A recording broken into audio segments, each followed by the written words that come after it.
மதுக்கடைகளை மூடுங்க அப்படின்னு நம்ம காந்தி ஜெயந்திக்கு இருக்கு, காந்தி பிறந்ததுக்கே இருக்கு. ஆமா. அப்போ புனித வெள்ளிக்கு நீங்க மூடுங்கன்னு நாங்க சொன்னோம். வள்ளுவர் நாளுக்கு இருக்குது, அது மாதிரி நீங்க செய்யுங்கன்னு சொன்னோம். அது சும்மா ஒப்புக்கு தான் அவங்களுக்கு தெரியும். காந்தி ஜெயந்தியே அது வள்ளுவர் தினம்னா ஒரு 200 கோடிக்கு ஒரு நாள் வியாபாரம் ஆகுதுன்னா அதுக்கு முத நாளே 400 கோடிக்கு ஆயிரும்.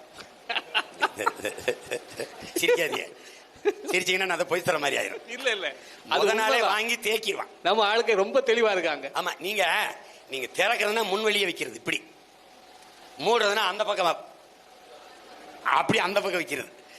தேசிய நெடுஞ்சாலையில் கடை வைக்க கூடாதுன்னு வழக்கு, அது ஐயா பாமக போட்டுச்சு.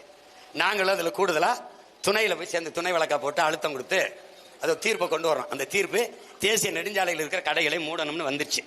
ஆனால் மூடுனாங்க முன்பக்கத்தை, இப்படி போகும்போது கடை மூடி இருக்கும். ஆனால் பின்னாடி கதவை திறந்தா அந்த வியாபாரம் அதை மூடத்தானே சொன்னேன், மூடிட்டு